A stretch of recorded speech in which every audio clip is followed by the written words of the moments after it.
JEE advanced 2024 ఫలితాలలో open కేటగిరీలో నారాయణదే ఆధిపత్యం. నమస్తే, నేను Keshav. Welcome to Suman TV. ఆంధ్రప్రదేశ్లో ఎన్నికల ప్రక్రియ ముగిసింది, కొత్త ప్రభుత్వం కొలువు తీరింది. అయితే ఈ పరిస్థితుల్లో ఏ రాజకీయ పార్టీకి ఎంత ఓట్ షేర్ లభించింది 2019 ఎన్నికలతో పోల్చి చూసినప్పుడు సీట్ల పరంగా, నంబర్స్ పరంగా అధికారం చేపట్టినటువంటి తెలుగుదేశం, జనసేన, బీజేపీ కూటమి దక్కించుకున్నటువంటి ఓట్ల శాతం ఎంత? ముఖ్యంగా ఈ ప్రయత్నంలో భాగంగా జనసేన పార్టీ ఎలక్షన్ కమిషన్ నుంచి గుర్తింపు పొందిన రాజకీయ పార్టీ హోదా దక్కించుకుంటుందనేటువంటి చర్చలకి ఎంత శాతం ఓట్ షేర్తో ముగింపు ఇచ్చింది? ఈ అంశాలను ఒకసారి విశ్లేషించేటువంటి ప్రయత్నం చేద్దాం. ఆంధ్రప్రదేశ్లో 2024 ఎన్నికలకి సంబంధించినటువంటి ప్రక్రియ అంతా కూడా ముగిసింది, కొత్త ప్రభుత్వం కూడా ఏర్పాటైపోయింది. సో ఈ నేపథ్యంలో ఆంధ్రప్రదేశ్లో ఉన్నటువంటి రాజకీయ పార్టీల బలాబలాలను ఒకసారి విశ్లేషించేటువంటి ప్రయత్నం చేద్దాం. కూటమిగా ఏర్పడేటువంటి క్రమంలో తెలుగుదేశం, జనసేన, బీజేపీ మూడు పార్టీలు కూడా సీట్ల సర్దుబాటు చేసుకున్నాయి. అలానే ఈ ఎన్నికల్ని ఖచ్చితంగా ప్రభుత్వ వ్యతిరేక ఓటు చీలనివ్వకుండానే అడుగు పెడతాం అనేటువంటి మాట చెప్పినటువంటి పవన్ కళ్యాణ్ తన మాట నిలబెట్టుకునేటువంటి ప్రయత్నంలో సక్సెస్ అయ్యారు. ఆ క్రమంలోనే మొత్తం కూటమి పరంగా చేసినటువంటి సర్దుబాటులో, సీట్ల సర్దుబాటులో భాగంగా ఆంధ్రప్రదేశ్లో జరిగినటువంటి లెక్క ఇది. ఒకసారి చూద్దాం. మొత్తం 175 అసెంబ్లీ స్థానాలకు సంబంధించి మూడు పార్టీల కూటమిగా, అంటే తెలుగుదేశం, జనసేన, బీజేపీ కలిసి చేసినటువంటి పోటీ. ఇందులో తెలుగుదేశం పార్టీ 144 చోట్ల పోటీ చేసింది, జనసేన పార్టీ 21 చోట్ల పోటీ చేసింది, అలానే బీజేపీ 10 చోట్ల పోటీ చేసింది. అసెంబ్లీ స్థానాలకు సంబంధించి, ఎమ్మెల్యే సీట్స్కి సంబంధించి చేసుకున్నటువంటి సర్దుబాటు ఇది. పార్లమెంట్ స్థానాల లెక్క వేరేగా ఉంది. ఇది కూటమికి సంబంధించినటువంటి లెక్క. ఇక అటువైపు నుంచి చూస్తే వైఎస్ఆర్సీపీ అన్ని చోట్ల కూడా పోటీ చేసింది. కాంగ్రెస్ పార్టీ మాత్రం 175 స్థానాల్లో కాంగ్రెస్ పార్టీ కొన్ని చోట్ల సర్దుబాటు చేసుకున్నటువంటి పరిస్థితి. సిపిఎం, సిపిఐలతో కలిసి సపరేట్గా షేరింగ్ జరిగింది. కాంగ్రెస్ పార్టీ మరికొన్ని చోట్ల పోటీ చేసింది. ఇది వీళ్ళ లెక్కకి సంబంధించినటువంటి అంశం. ఫైనల్గా ఫలితాల విషయంలో మనం చూస్తే కనుక వచ్చినటువంటి రిజల్ట్ని ఒకసారి బేరీజ్ వేసుకొని చూస్తే ఇది లెక్క. ఓవరాల్గా ఆంధ్రప్రదేశ్లో పొలిటికల్ మ్యాప్ కింద మనం దీన్ని కన్సిడర్ చేయాల్సి ఉంటుంది. మొత్తం ఎల్లో అంతా కూడా టీడీపీ గెలుచుకున్నటువంటి సీట్లు 135 సీట్లు, అలానే రెడ్ అంతా కూడా జనసేన పార్టీ గెలుచుకున్నటువంటి సీట్లు 21.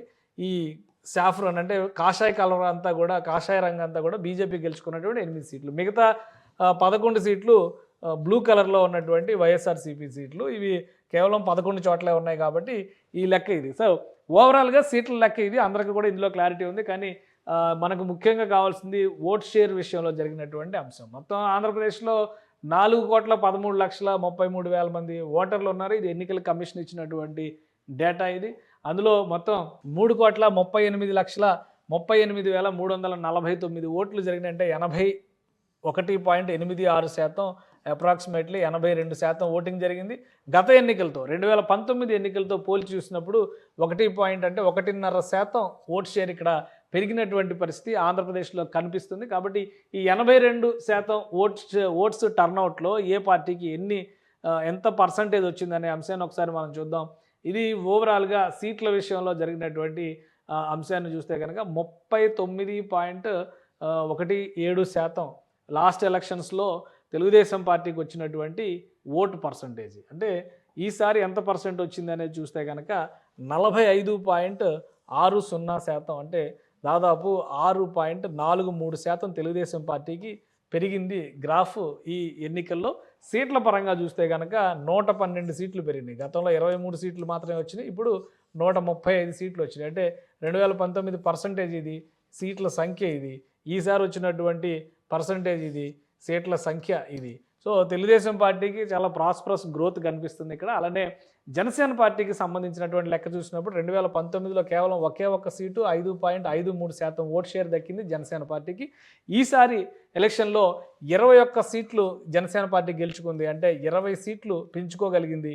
అలానే మొత్తంగా 6.85% ఓట్ షేర్ దక్కించుకుంది. 1.31% జనసేన పార్టీకి ఓట్ షేర్ పెరిగినట్టుగా డేటా చూపిస్తున్నటువంటి పరిస్థితి ఉంది. అంటే మొత్తంగా పాపులారిటీ విషయంలో, అంటే ఓట్లని నంబర్స్ పరంగా చూస్తే కనుక 1,53,84,576 ఓట్లు తెలుగుదేశం పార్టీకి పోలైనవి మొత్తం ఓట్లు.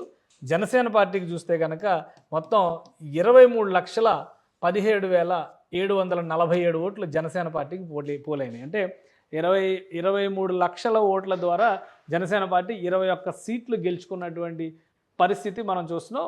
జనరల్గా ఎలక్షన్ కమిషన్ ఆఫ్ ఇండియా నిబంధనల మేరకు 6% ఓటు బ్యాంకు దాటాల్సినటువంటి ఓట్ షేర్ కనుక 6% దాటితే ఆ పార్టీని రికగ్నైజ్డ్ పార్టీగా గుర్తించడానికి అవకాశం ఉంది. అలానే కనీసం 2 ఎంపీ సీట్లు, 4 ఎమ్మెల్యే సీట్లు గెలిచినా కానీ గుర్తించే అవకాశం ఉంటుంది. కానీ ఇప్పుడు జనసేన పార్టీ 2 ఎంపీ సీట్లు గెలిచింది, 21 ఎమ్మెల్యే సీట్లు గెలిచింది కాబట్టి ఓట్ షేర్ క్రైటీరియా కాకుండా సీట్ల పరంగా చూసినా కానీ గుర్తింపు పొందిన రాజకీయ పార్టీ హోదా దక్కించుకోవడానికి మార్గం సుగమమైంది. కాబట్టి అతి త్వరలో దీనికి సంబంధించినటువంటి ఆదేశాలను ఎలక్షన్ కమిషన్ రిలీజ్ చేయబోతుంది. జనసేన పార్టీ ఇక మీదట గుర్తింపు పొందిన రాజకీయ పార్టీల రాజకీయ పార్టీల అంటే స్టేట్ పార్టీస్ కేటగిరీలోకి జనసేన పార్టీ వెళ్తుంది. జనసేన పార్టీకి సంబంధించినటువంటి గాజు గ్లాస్ సింబల్ను కూడా ఎలక్షన్ కమిషన్ రిజర్వ్ చేస్తుంది. ఇతర ఇండిపెండెంట్లకు కానీ ఫ్రీ సింబల్స్ జాబితాలో కానీ ఈ సింబల్ని ఉంచడానికి అవకాశం ఎట్టి పరిస్థితుల్లో లేదు. కాబట్టి జనసేన పార్టీకి దక్కినటువంటి ఒక పెద్ద ఊరటగా దీన్ని చూడాలి. ప్రతి సందర్భంలో కూడా ఎన్నికల్లో జనసేన పార్టీని ఇబ్బంది పెట్టేటువంటి క్రమంలో సింబల్ చుట్టూనే రాజకీయం నడుస్తుంది. కాబట్టి 10 ఏళ్ల తర్వాత గుర్తింపు పొందిన రాజకీయ పార్టీ హోదాతో పాటు గాజు గ్లాస్ సింబల్ను కూడా సొంతం చేసుకోగలిగింది జనసేన పార్టీ. సో ఇది అధికారంలో భాగస్వాములు అయినటువంటి 2 పార్టీల డేటా అయితే మిగతా 2 పార్టీల పరిస్థితి ఏ విధంగా ఉందో కూడా ఒకసారి విశ్లేషించేటువంటి ప్రయత్నం చేద్దాం. వైఎస్ జగన్మోహన్ రెడ్డి, అలానే దగ్గుబాటి పురంధేశ్వరి, అటు బీజేపీ అధినేత, ఇటు చూస్తే వైఎస్ఆర్సీపీ అధినేత. సో గత ఎన్నికలతో పోల్చి చూసినప్పుడు వీళ్ళ డేటా ఏ విధంగా ఉంది? 2019 ఎలక్షన్స్తో పోల్చినప్పుడు 140 సీట్లు వైఎస్ఆర్సీపీ కోల్పోయినటువంటి పరిస్థితి. ఈసారి 11 సీట్లు మాత్రమే గెలుచుకుంది వైఎస్ఆర్సీపీ. లాస్ట్ ఎలక్షన్స్లో 0 రిప్రజెంటేషన్ ఉంది బీజేపీకి.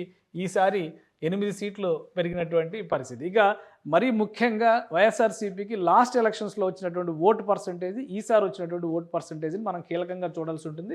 లాస్ట్ ఎలక్షన్స్లో 151 సీట్లు గెలుచుకున్న సందర్భంలో 49.9% ఓటు షేర్ని వైఎస్ఆర్సీపీ దక్కించుకుంది.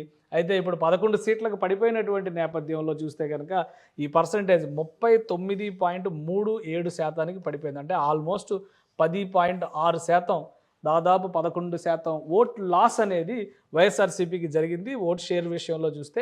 సో ఇది ఒక బిగ్గెస్ట్ లాస్గా వైఎస్ఆర్సీపీకి చూడాల్సి ఉంటుంది. అలానే ఓట్ల విషయంలో కూడా వైఎస్ఆర్సీపీ 1,32,84,134కి పడిపోయింది. సో వైఎస్ఆర్సీపీ ఇది చాలా పెద్ద కోలుకోలేని దెబ్బగా దీన్ని చూడాల్సి ఉంటుంది. అంటే కన్సాలిడేటెడ్ ఓటు బ్యాంకు విషయంలో 39% తనకి పదిలపరుచుకోగలిగినప్పటికీ కూడా చాలా పెద్ద సంఖ్యలో ఓటు డిస్టర్బెన్స్ జరిగింది. గత ఎన్నికలతో పోల్చి చూసినప్పుడు గత ఎన్నికల్లో గెలిచినటువంటి సీట్లు కూడా ఈసారి గెలవలేనటువంటి పరిస్థితిలోకి, అంటే కనీసం 60-70 సీట్లతో గట్టి పోటీ ఇస్తుంది అనుకున్నారు. కానీ ఆ స్థితి లేకుండా పూర్తిగా తుడిచిపెట్టుకుపోయినటువంటి పరిస్థితి మనం చూస్తే. ఇక బీజేపీకి సంబంధించి చూస్తే కనుక 9,53,977 ఓట్లు పడ్డాయి. 2.83% ఓట్ షేరు బీజేపీకి దక్కింది.